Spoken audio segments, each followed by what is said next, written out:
vai dizer, poderá também servir de referência para as intervenções dos outros dois convidados. O Braga, quer-nos falar da sua história, da sua experiência de vida?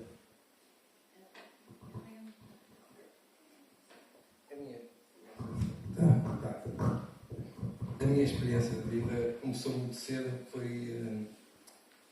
andava na primária, por volta dos 8, 9 anos, eu tive um problema de saúde grave e fiquei paralisado durante mais ou menos 2 anos. Depois voltei à escola e a partir daí começou a minha aventura de sofrer de bullying, de sentido dos colegas e também dos professores, já sentia a diferença. A par disso, sempre tive uma sensibilidade que a maior parte das pessoas não falam disso, por preconceito, não sei porquê. Eu tinha uma sensibilidade de ver, ouvir e pensar em muitas coisas que eu não entendia muito bem o que era. E só muito mais tarde, infelizmente, é que eu vinha perceber. Mas com medo desses meus fantasmas, eu não falava com ninguém. Não falava com ninguém, como o medo era e eu diria para mim que eu iria para a casa dos malucos logo direto. O que é certo é que as coisas batiam certo com aquilo que eu via, o que eu ouvia. Eu, por exemplo, sentia os parentes que morriam vinham-me ver, visitar e falavam comigo. Eu tinha noção, por exemplo, de que o meu irmão se ia matar e ele matou-se, mas eu não ia abrir a boca porque eu ia sofrer com isso, ia para a casa dos todos, certeza, naquele tempo. Eu tenho 60 anos, sou um rapaz para 60 anos, portanto já foi há muitos anos. Mas vejam bem o meu dilema. Eu vivi a minha vida toda até mais ou menos pelos 38, 40 anos encontrar uma casa espírita. Não imaginam o que é o meu sofrimento praticamente uma vida até essa altura em que eu comecei a perceber e a desconstruir aquelas minhas coisas da cabeça que afinal não eram erradas. Chama-se mediunidade. E as pessoas não falam disso. É uma pena. Porque eu tenho conhecimento de algumas pessoas que sofreram como eu a vida toda e não houve resposta nos hospitais porque não têm essa experiência. Hoje, infelizmente, já há médicos e espíritos, enfermeiros e espíritos e já ajudam a alguma coisa nesse sentido. Mas é uma questão que eu gostava aqui de lançar, porque é importante que as pessoas percebam que não é tudo da cabeça, não é maluco. Muitas vezes tem alguma coisa por trás disso que é preciso ser debatido e é preciso ser esclarecido e amadurecido com quem de direito, com quem sabe disso. A maior parte dos médicos e dos psicólogos, estamos a falar dos psiquiatras e dos psicólogos tidos comuns, não é? Não estão com esta informação toda. Era de todo, na minha opinião, e porque eu passei por isso e passei por essa experiência e sofri muito com isso, que se calhar era um desafio que deixava aqui para a comunidade médica científica para estudarem um bocadinho o que é isso. E para eles deve ser mais fácil porque temos dentro do meio médico e pessoas já com esse conhecimento, onde podem partilhar ideias, debater e até, porque não, se não for estudar, pedir a opinião dessas pessoas que poderão orientar melhor essas pessoas que sofrem o que eu sofri a minha vida toda. Eu, quando cheguei ao Espiritismo, comecei a estudar e a perceber o que era isto, foi como se tirassem de cima de mim uma tonelada de peso. Comecei a viver de uma forma muito mais leve e fez toda a diferença, não tenham dúvida disso. Depois, as tentativas de suicídio começaram na minha adolescência, mas eu era mais leve. Eu disse, eu tenho que me aguentar, tenho que aguentar isto, vou para a frente. Vingava-me muito no desporto e no trabalho. Eu comecei a trabalhar aos 12 anos para me vestir e calçar. E depois era o trabalho e era o desporto, era onde eu descarregava estas minhas frustrações todas e fui seguindo em frente. Depois, os trabalhos por turnos, mais tarde, também não ajudam, porque uma pessoa começa a perder a capacidade, a não ter um sono tranquilo, nem medicação, nem comunicação. passei por uma fase em que cheguei a um ponto em que eu trabalhava de noite e de dia, estava a obras do prédio e passava semanas sem dormir. Ora bem, a medicina sabe que isto é uma bomba para o que aconteceu comigo, não é? E realmente, infelizmente aconteceu. E aconteceu por 2 vezes, infelizmente. Sendo que, no meu caso, como eu tinha medo de falar e não queria magoar as pessoas e afligi-las, vivi tudo em silêncio. Tudo em silêncio. A minha família só soube que eu fiz alguma coisa na segunda tentativa, em que fui parar ao hospital. Portanto, foi muito complicado. Portanto, a sua vida há 2 tentativas Tive 2 tentativas de suicídio, sendo que a primeira eu não falei nada a ninguém, preparei tudo em absoluto silêncio. A maior parte dos meus irmãos, da minha família, não se apercebeu do meu problema. A maior parte da minha família...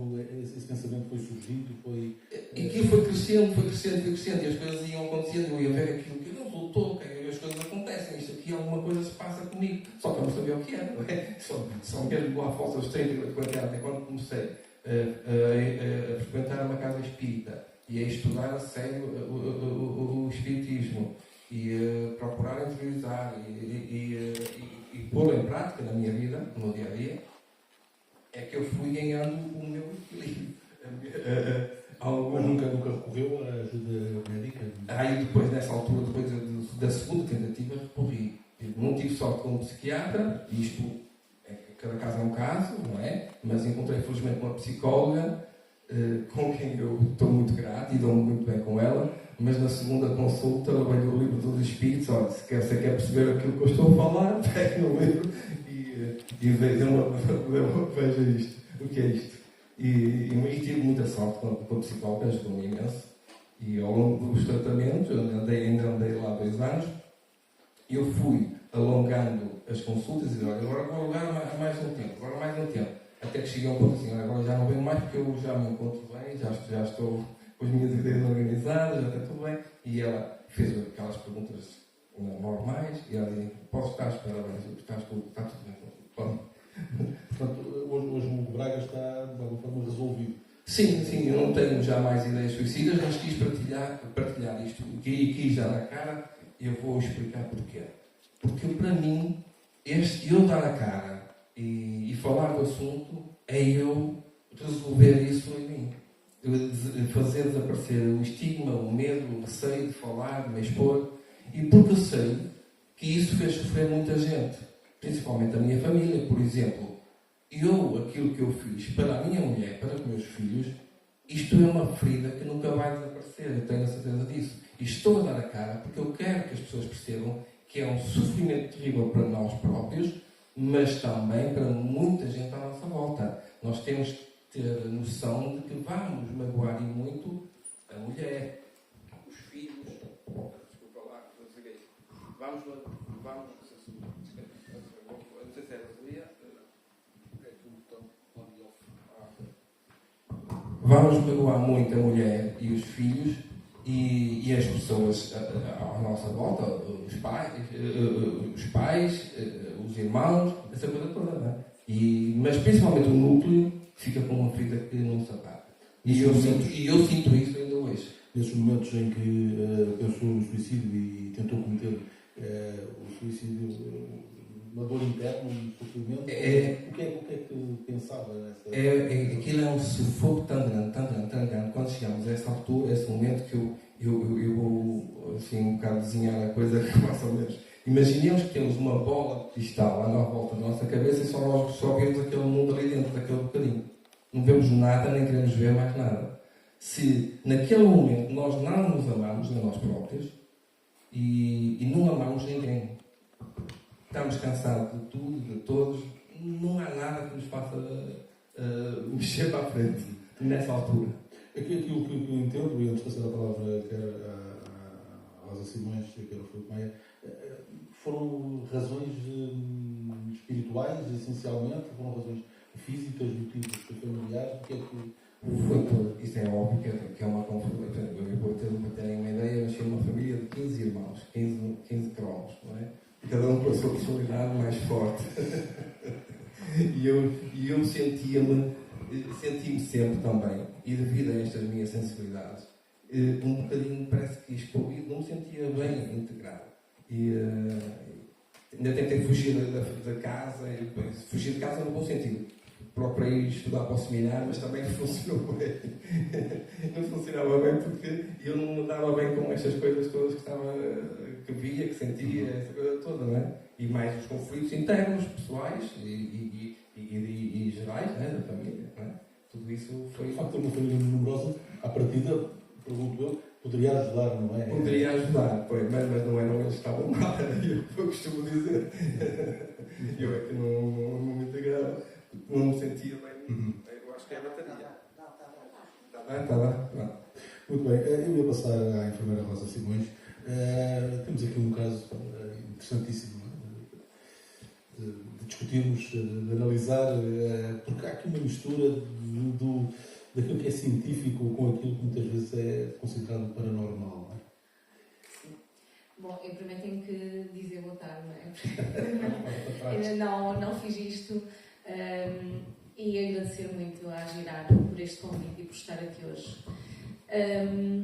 Eu posso centrar-me neste cenário suicida, mas eu gostaria muito de me centrar na prevenção de comportamentos suicidários, que é isto que a Girard está a fazer. Não é? Quando estamos aqui hoje todos, estamos a trabalhar nas várias orientações para a prevenção universal e isto é muito importante, eu queria muito salientar isto.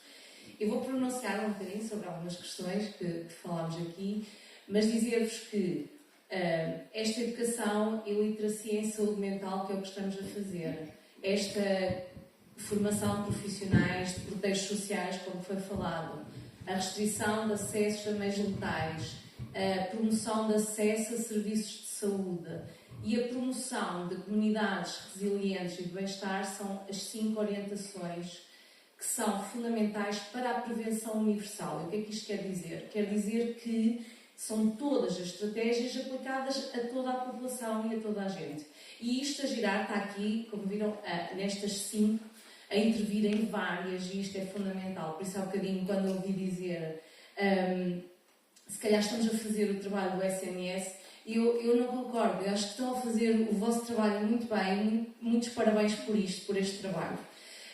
Pena que mais não façamos isto em cada uma das nossas localidades, em cada uma das nossas áreas. Isto é um papel fundamental. Prevenção universal, para todos, sem exceção.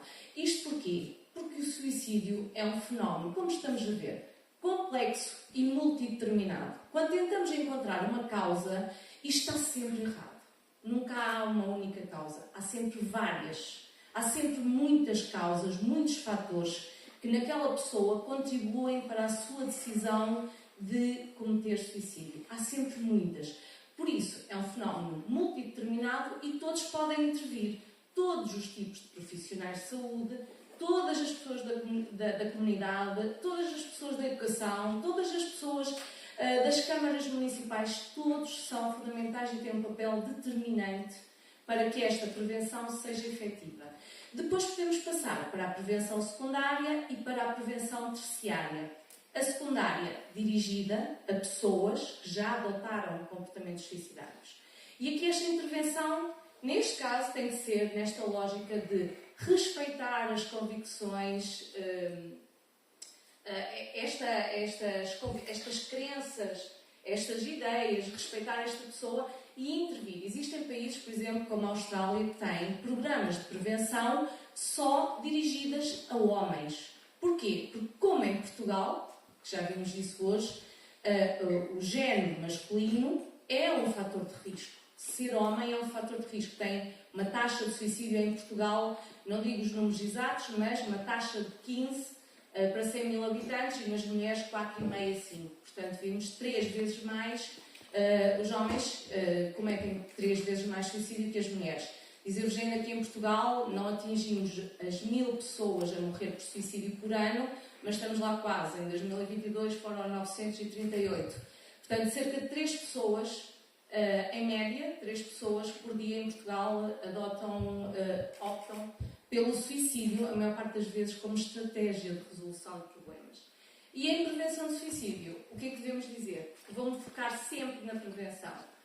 Esta lógica de que não existem problemas irresolúveis, que não existem problemas intermináveis, que não existem problemas. E é isso que nós queremos fazer. Nós, sociedade, nós, profissionais de saúde, é ajudar a encontrar soluções para os problemas. Soluções que não sejam estas, que não sejam os comportamentos suicidários, que nunca são uma solução. Portanto, estou a afastar-me, mas agora vou voltar. Localmente, e agora, nesta lógica deste cenário, há aqui uma coisa muito importante, que é o sofrimento. Este é o principal marco que caracteriza um cenário suicida. É um sofrimento que muitas vezes nem se consegue explicar, mas abrange tudo, todas as esferas, e esta decisão de adotar um comportamento suicidário passa por uma ilusão de que se vai acabar com aquele sofrimento, de que se vai minimizar, de que se vai resolver. Mas depois deu-nos também muitas soluções, que é muitos fatores protetores nos quais temos que nos apoiar. E a lógica da prevenção passa sempre por isto. Minimizar fatores de risco, e estes fatores de risco podem ser, como vimos naquele filme que está lá tudo, fatores de risco, de ser homem, ter mais de 65 anos, isolamento, falámos muito aqui sobre isto, um conjunto de fatores de risco. Por exemplo, eu trabalho há 15 anos num programa de prevenção de suicídio em adolescentes. O que é que nós fazemos? Identificação de sintomatologia depressiva. Sabemos que 90% das pessoas que morrem por suicídio têm uma doença mental e destas, 60% têm uma perturbação depressiva. Então o que é que fazemos? Tentar identificar o mais precocemente sinais de sintomatologia depressiva. A tristeza arrastada, as dificuldades no desempenho escolar que não existia e que a partir de determinado momento começou a existir. Ou seja, tudo o que são sinais. Problemas, problemas interpessoais, dificuldades de relação com isolamento, com dificuldades de socialização. Tentamos identificar isto o mais precocemente possível, porque sabemos que ao fazer isto, podemos garantir a segunda parte, que é proximidade, ajudar a encontrar alternativas, ajudar a encontrar um caminho. E a lógica da prevenção é sempre esta: criar proximidade, permitir às pessoas um local seguro para partilharem, porque sabem que eu estou a valorizar o sofrimento delas, e isto é muito importante. A validação do sofrimento não é apoiar, não é dizer fizeste bem, é dizer eu compreendo e estou aqui para te ouvir, podes partilhar comigo, é seguro. E é seguro, esta questão da segurança é muito relativa, temos que perceber, o espaço é sempre seguro desde que a vida daquela pessoa não esteja em causa. Se estiver, eu não posso guardar, eu não posso garantir a confidencialidade desta informação. Portanto, aqui uma lógica sempre muito orientada para a prevenção. Falei-vos na prevenção primária, na secundária e na terciária, que também é o trabalho que temos vindo a fazer, de pós-venção. E mais uma vez, prevenção de comportamentos suicidários em pessoas enlutadas pela morte de alguém por suicídio. Okay? Sabemos que o que se chamava sobreviventes anteriormente, agora usa-se esta terminologia, enlutados por suicídio, são também uma população de risco, com risco acrescido para suicídio, e portanto são a elas que também dirigimos estratégias de prevenção para que não sejam elas no futuro a mimetizar o comportamento que aconteceu, ou a replicar, ou a homenagear a pessoa que morreu por suicídio, também elas adotando comportamentos suicidários. Portanto, esta lógica da prevenção inclui um manancial de toda a população em geral para a prevenção primária, depois população já com comportamentos de prevenção secundária e pessoas enlutadas por suicídio e prevenção terciária. Mas sempre esta lógica, e gostaria que esta mensagem que ficasse hoje fosse mesmo, como foi dito no início, uma mensagem de esperança, porque o suicídio é evitável. E é isto que a Organização Mundial de Saúde nos diz. Se todos formos capazes de aumentar os nossos conhecimentos, conseguimos falar sobre isto, falar com conhecimento, e isto é prevenir suicídio. Okay? Eu, antes de passar a palavra ao Filipe Maia, ainda voltando à conversa com o Braga, disse-me que tinha 60 anos. 60 anos. 60 anos. Há quantos anos é que... Eu tentativa de suicídio? Sim. Foi há mais ou menos 5 anos. Foi quando eu comecei a trabalhar de turnos, de noite, e depois do dia não conseguia dormir por causa das obras do prédio e tudo mais. E passava semanas sem dormir, praticamente. Meio de horas na semana toda, eu conseguia. E isso foi o que levou ao meu esgotamento. Eu há pouco perguntava, e foi aqui falar da questão da prevenção, dos vários tipos de prevenção. Já fico com a ideia de que na altura não procurou ajuda? Não procurei, não. Aí fui eu o responsável porque eu não procurei. Eu omiti toda a minha vida, desde a minha infância, não falava com a minha mãe, com os meus irmãos, não falava com ninguém do assunto. Foi uma coisa que ficou sempre dentro só para mim. E como é que foi Só depois da segunda tive é que eu abri o jogo com toda a gente. Falei com a... Como é que a sua família depois o recebe? Qual é que é o enquadramento que tem em termos familiares depois? Depois eu tive um apoio muito grande. Portanto, eu sei que, por exemplo, eu sei que magoei imenso os meus filhos e a minha mulher. Aquilo foi terrível para eles. Imagino o que é que eles vão pensar, o que é que eu falhei, onde é que eu falhei. Não foram eles que falharam, fui eu é que escolhi tudo a minha vida toda, não foram eles.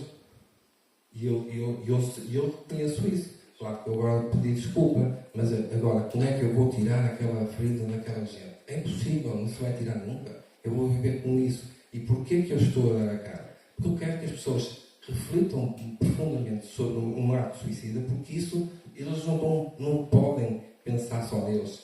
Há muita gente à volta deles que faz parte da família deles. Nós somos um todo, como o Cá estávamos a dizer.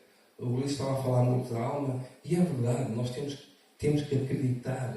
Nós todos temos dentro de nós algo tão bonito para dar, só que às vezes não conseguimos dar. Por exemplo, no meu caso, naquele momento eu não conseguia fazer nada. Nem dar, mas se eu não consigo dar, também não consigo receber nessa altura. Hoje temos um relacionamento fantástico e posso dizer que quando fui convidado para vir, eu perguntei, como é óbvio, eu sei que posso assumir isso, mas eu fiz questão em falar com todos. E disse, olha, o que é que vocês acham? Convidaram para falar sobre esse assunto em público, e o que é que vocês acham? Não, pai, tudo bem, o que é que tu achas? Eu queria falar, eu quero isso, porque eu acho que isto vai fazer bem, não somente a mim principalmente, mas vai fazer com certeza bem a muitas outras pessoas que vão perceber mais alguma coisa, não é? E ajudá-las, se calhar, até não tomar decisão. E, pai, eu não pensei nisso, mas agora é melhor pensar no assunto e não ir para a frente, não é? Essa sua disponibilidade para dar a cara é imputável e de assinalar, porque todas as pessoas têm força depois, passando de uma fase, penso eu, de tentativas, duas tentativas, voltarem novamente e virem com essa disponibilidade para ajudar os outros. É essa a minha intenção também, é deixar alguma nota positiva na vida das pessoas. Em diante de rodapé, Rosa Simões, não sei se quer aqui acrescentar. Eu quero dizer isto, este testemunho tem imensas coisas muito importantes, nomeadamente esta. Estou a perceber porque é que esta pessoa não pedia ajuda, porque tinha medo de ser internado numa casa de malucos. Nada disso aconteceu. Quando pediu ajuda, está muito mais liberta, muito mais aliviada, muito mais... Portanto, este estigma da doença mental tem que ser combatido e tem que ser... E este testemunho é fundamental para fazer isto, para nos dizer isto. Guardei tudo para mim, 40 anos ou muitos e muitos anos, porque tinha medo das minhas ideias, tinha medo de ser internado, tinha medo de ser considerado maluco, e no final nada disso aconteceu. E houve pessoas preparadas para ajudar a encontrar alternativas, para ajudar a encontrar novos caminhos, e deixo o desafio do nunca. Eles nunca vão aceitar, eles nunca vão, eles estão a aceitar. Quando eles dizem, vai lá, partilha o teu testemunho, eles estão a aceitar, a família está a aceitar. Portanto, tem tudo para que continuem a crescer como família. E nós falámos anteriormente da crise suicidária, efetivamente estamos a falar de crises. Não quer dizer que tenha que voltar a acontecer. Está resolvido, estamos bem, a família está bem. Portanto, retirar o nunca. Eles nunca vão aceitar a ferida. Eu peço desculpa. E eu é que ainda consigo ver as marcas das feridas neles. Sim. Não é? É só isso que eu digo. O que eu quero deixar aqui bem claro às pessoas que pensem nisto alguma vez na vida, que pensem pensem naquelas pessoas todas à sua volta em que vão marcar com uma coisa que vai ser difícil de apagar. Era isto que eu queria referir. Agora, em relação ao relacionamento com a minha família, está maravilhoso. Nunca tive tão bem. Ainda bem. Se é que se pode dizer assim, eu creio que sim, pelo menos foi um final feliz. Muitos fatores protetores. Falámos em exercício físico, falámos em muito trabalho, falámos numa família, falámos em muitos fatores protetores. Claro, a questão da família por vezes é um fator de risco, mas neste caso continua a ser um fator protetor e é um dos que na intervenção mais usamos para potenciar, e foi isto que acabou de dizer. Pensem na família, pensem em partilhar aquilo que sentem, pensem em procurar ajuda e as coisas conseguem ter um caminho diferente. Filipe Maia, qual é a sua visão de todo este processo ligado à prevenção do suicídio, às causas, aos tratamentos, e este caso concreto que surge aqui é um caso, como eu disse, com um final feliz, outros não o serão, e é um problema que continua e por leitura continuar a afligir a sociedade e a ter, enfim, desfechos infelizes. Grato a ajudar, grato também à presença de cada um em cada um de vós e grato também ao Hugo pela coragem e por esta dinâmica da ampliação. Quando nós passamos por muito crise e sentimos que podemos aprender alguma coisa com isso e podemos ajudar outras pessoas também a aprender e a crescerem com isso, então estamos a ampliar algo que é melhor que eu, tem aqui um sentido, um propósito. E às vezes é esse sentido, é este propósito que falta às pessoas que acham que a única solução é continuar a vida. Vou desafiar cada um e cada um de vós a pensar, muito rapidamente, se tivessem que avaliar o grau de satisfação com a vossa vida e atribuir um valor de 0 a 10, tendo em conta todas as dimensões da vossa vida, desde familiar, económica, a saúde, qual é o valor que atribuiria? Só de pensar convosco, em breves.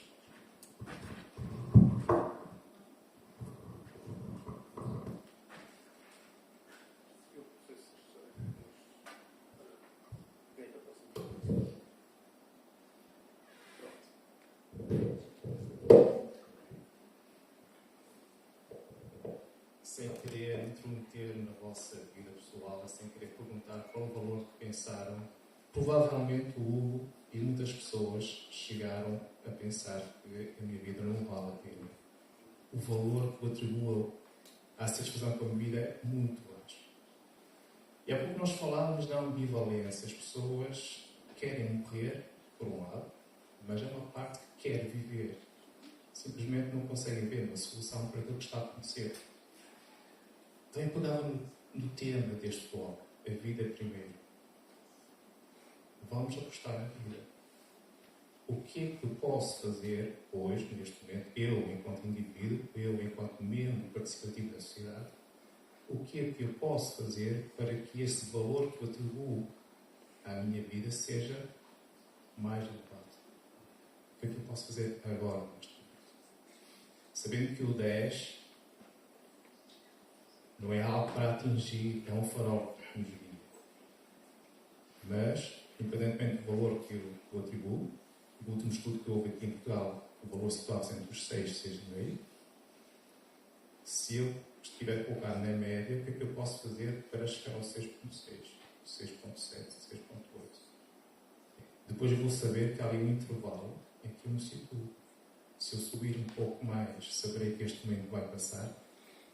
E se eu descer, saberei que tenho que fazer alguma coisa para voltar a recolocar-me dentro desse intervalo. Isso nós temos que apostar essencialmente na vida. O que é que faz sentido para mim? Qual é o meu propósito? Ou quais são os meus propósitos?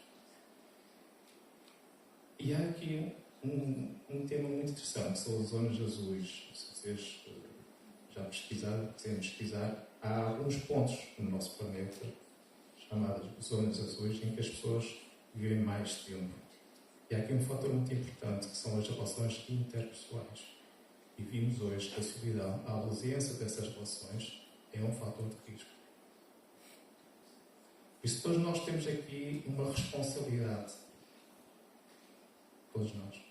Eu tenho a obrigação de saber, ou se eu detectar alguém ao meu lado, seja colega de trabalho, seja familiar ou vizinho, se eu identificar alguns fatores de risco, eu tenho a obrigação de ir ter com essa pessoa e perguntar: passa alguma coisa?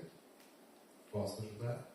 Porque esse desespero que está associado às pessoas que cometem suicídio pode ser minimizado com a presença, com a proximidade de alguém. E vou acompanhar-te uma urgência. Se precisares de mim, eu estou aqui a qualquer hora, podes ligar-me. Não é fazer de conta que isso não existe. Não é fazer de conta que não vou meter na vida dessa pessoa. Temos esse dever, essa responsabilidade.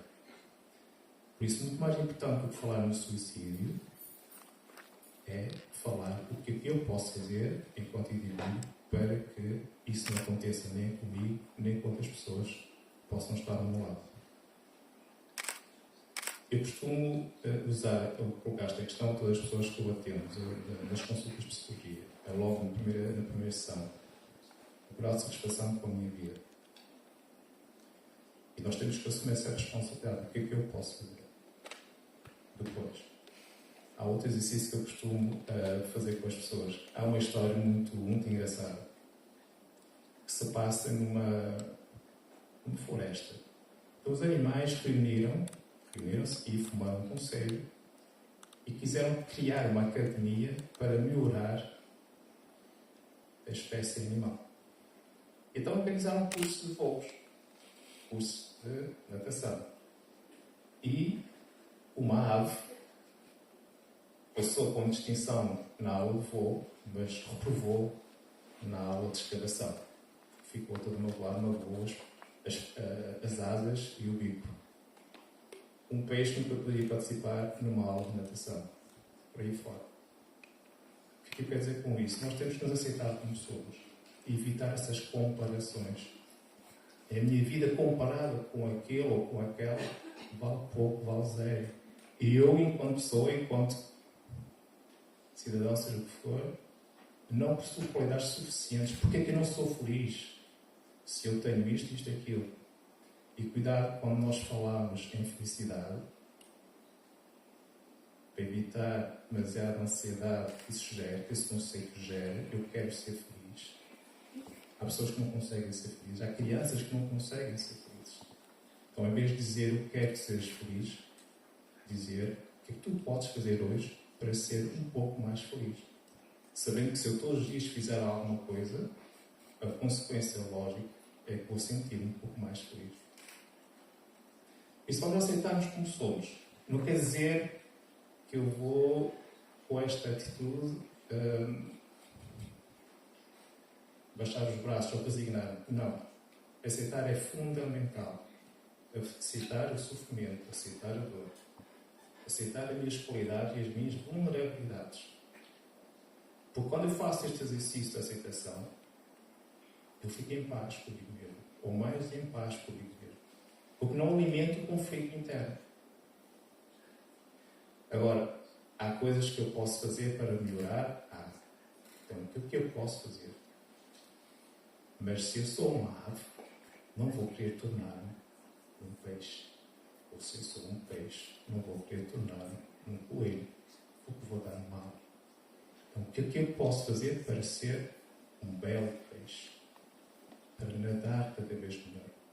Para seguir a corrente cada vez mais rapidez e saborear toda esta viagem. E se nós pensássemos um pouco mais nas soluções e não no problema em si, talvez fosse mais fácil um pouco gerir as nossas frustrações, as nossas angústias pessoais. Porque quando nós estamos demasiado focados no problema, acontece aquilo que nós chamamos de visão do túnel. Não é? Estamos dentro do túnel, só vemos aquilo ao fundo, não vemos mais nada de lá, está tudo escuro. Mas a partir do momento em que eu aceito ousar, olhar e focar-me pelas soluções, então a minha mente expande-se. Consigo olhar de um lado para o outro, à procura de soluções alternativas e torno muito mais criativo. Por isso vamos evitar esta história única de quem não tem solução, de que não há solução. Simplesmente não estou a vê-la. E esta mensagem positiva nós temos que transmitir, que nós temos que passar a toda a gente, sobretudo a quem vai ter connosco e diz: eu estou a pensar em cometer o suicídio. E atenção que nós falamos há pouco também no plano. É muito importante estarmos atentos, todos nós, porque todos nós vivemos em sociedade. O ser humano é um ser social. E quando falamos em plano, há 3 luzes que se devem acender automaticamente. Uma luz amarela, quando alguém diz que quer morrer, verbaliza que não faz sentido continuar a viver. Uma luz laranja, quando a pessoa diz como é que vai fazer, não faz sentido viver, eu vou pegar numa corda, vou seja o que for. E a luz vermelha acende quando a pessoa diz: vai ser neste momento. Estou a pensar desta forma, nesta altura. Temos que agir rapidamente. E no que vamos pensar que é uma chamada de atenção. Ainda que seja uma chamada de atenção, temos que dar atenção. Temos que dar atenção. Por isso, vamos estar todos muito atentos. Se existir um plano, temos que fazer alguma coisa. É a nossa responsabilidade fazer. Sabendo que quando se fala em suicídio, ou na prevenção do suicídio, devemos apostar na vida, o que faz sentido para mim continuar a viver. Ele, no caso do Hugo, ele viveu, e como outras pessoas que passaram pela mesma experiência dele, viveram sem falar com ninguém. Foi vivido de forma individual, se calhar a família nunca notou dele outros sinais, ou sinais que parecem levar. Portanto, há aqui, se calhar cada situação, é verdade, é um caso, não é? Mas nós podemos ter, enfim, uns amigos que trabalham, que podem, enfim, depois das nossas conversas, mas o guardou tudo para ele, torna a situação ainda muito mais difícil. E esse guardar para ele pode gerar também, na parte dos familiares, alguma revolta, alguma incompreensão. Como é que eu não consegui perceber que este meu familiar precisava de ajuda? E temos que tirar também este peso de culpa também dos familiares. Não é? Talvez assinar qualquer coisa. É verdade. É verdade isso. E por isso que eu tentei desculpa. É mesmo isso. Eles pensaram isso precisamente. Onde é que eu falhei? E isso ainda lhes pesa. Por isso é que eu disse, nós deixamos uma marca tão profunda nessas pessoas, no núcleo, principalmente, da família mais nuclear, que eu ainda noto isso dentro delas. E pronto, falámos do assunto, e eles veem que eu estou bem e que não penso no assunto jamais, mas eu querendo lavar aquelas feridas é difícil, aquilo vai demorar mesmo muito a sanar. Por isso é que eu digo às pessoas, não pensem nisto. Há sempre uma solução. Falem com a família, procurem ajuda médica e há sempre uma solução. Eu tive a sorte de encontrar, depois de, infelizmente, fazer a segunda vez, uma psicóloga que me ajudou imenso também. Além do grupo de amigos, que é inimaginável, não é? Claro. Hugo, antes de terminar, tu quero fazer uma pergunta. Quando tentou o suicídio e viu que não tinha conseguido esse objetivo que tinha, o que é que sentiu? Qual foi o seu estado de espírito? Alívio? Olha, da segunda vez que não foi, eu nem sei se é alívio que se diz, eu não sei, mas ainda bem que eu não consegui. Ainda bem que eu não consegui. É um momento muito traumático. É um momento muito traumático para nós também, para mim. E eu vivi isso intensamente, mais intensamente na segunda vez, em que fui para o hospital. Filipe, um comentário final, depois voltamos para pedir à primeira roda de perguntas. Sim. Uma vez ouvi uma pessoa que disse uma coisa muito engraçada e eu gosto de partilhar este tema. É preciso 2 tipos de coragem. Não é? para lidar com as situações, para enfrentar as situações, para pedir ajuda também. Coragem com o ok. Toma a decisão de pedir ajuda, toma a decisão de fazer, ter esta atitude. E depois coragem com o levantar o cu e fazer. O que muitas vezes é que nos falta é a ação. Por isso, coragem para tomar a decisão e coragem com o para fazer. E às vezes nós deixamos levar pelos medos, pelo receio, o que é que o outro vai pensar se eu pedir ajuda.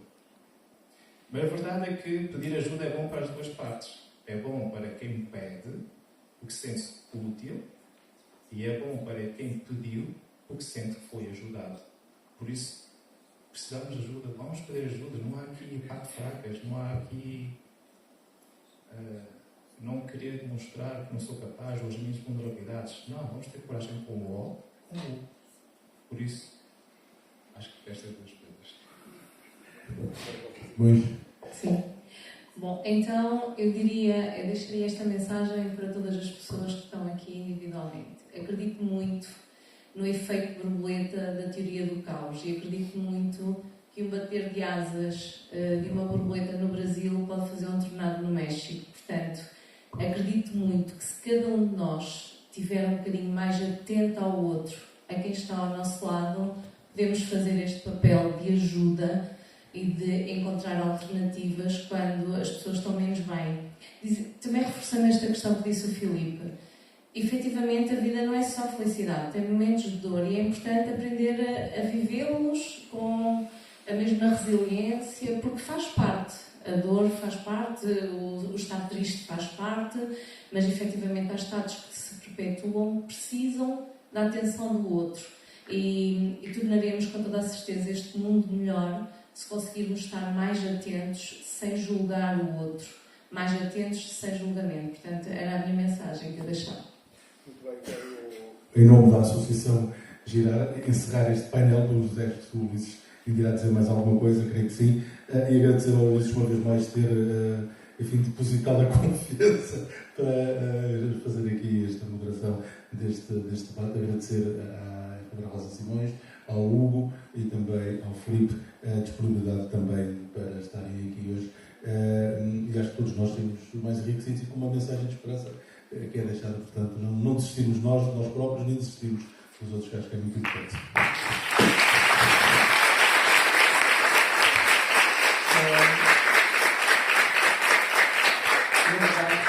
Na verdade, este é o verdadeiro propósito do que se faz, não é? Que é uma questão de consciencialização e de que cada um procure fazer só a sua parte, só isto.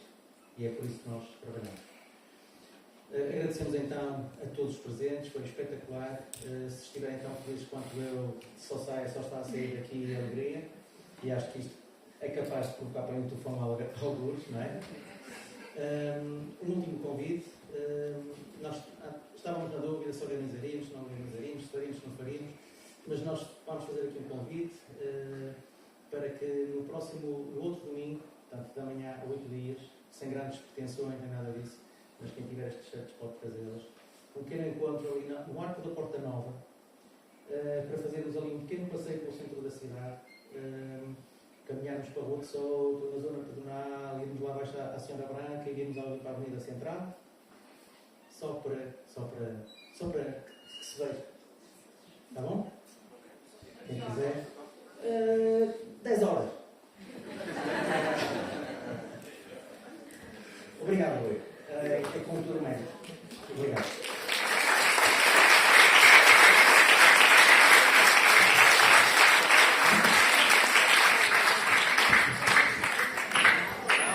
Está feito. Parabéns a todos, não é?